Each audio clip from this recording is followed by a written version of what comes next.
Boom, boom.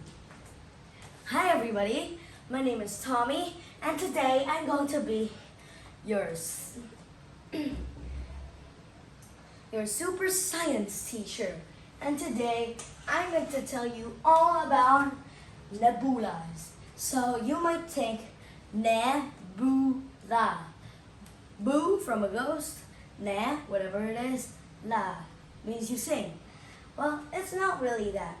And today we're going to find out what is a nebula.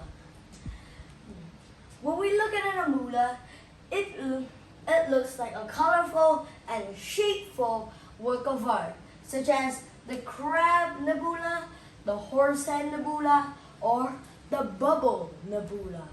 So what is a nebula, by the way? Let's look at nebula NGC 2392.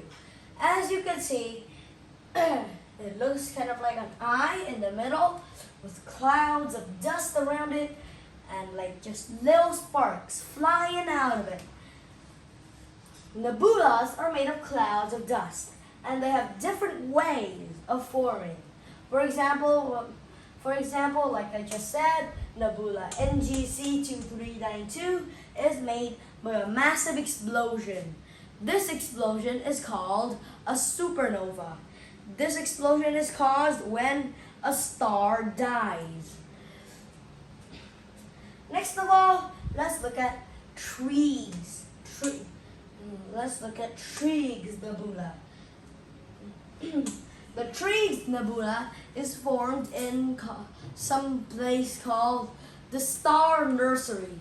It's where baby or new stars form and get nursed or like just get cared of by the galaxy.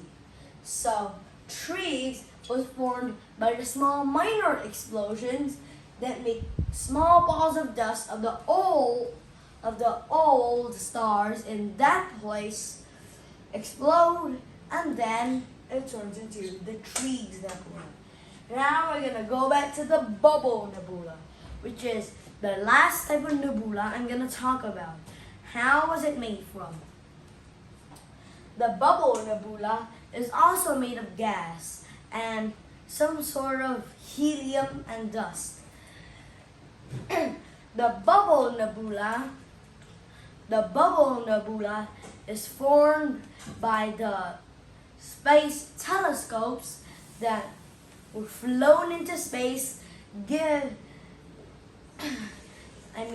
just the space small minor rockets flown into space and then give one part to the International Space Station, and then it explodes.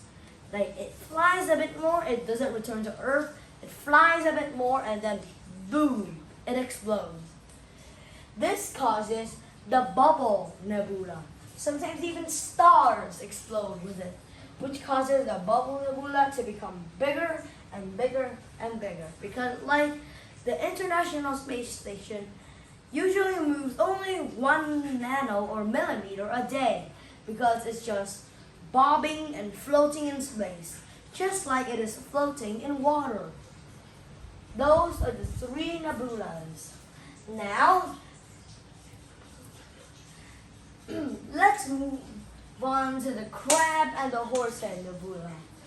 These kinds of nebulas are called by their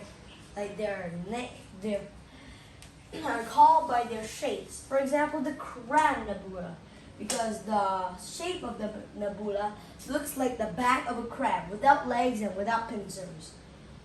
Next, horsehead nebula. As you see, this straight down line and this curvy space and this just jagged space looks like a horse's face, a horse's neck, and a horse's mane. Next of all, the Triggs nebula. The Triggs nebula is like a hump, and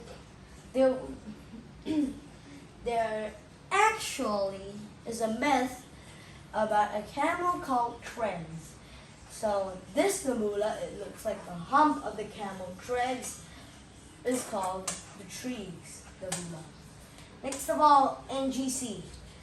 No one has ever actually found a name for the NGC 2392 nebula. So it just goes into the unnamed section. The 2392nd place of the unnamed nebulas. So we just can't call it the I nebula. So it's just that.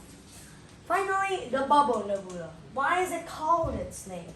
Well, you can pretty see why. It has long, curvy shapes and is shaped like a circle, just like a bubble. And it's made of floating white gas, especially helium.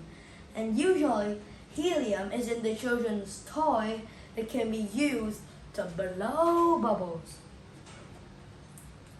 Okay, so that is the end of today's lesson about nebulas. And see you next time with the next lesson about auras.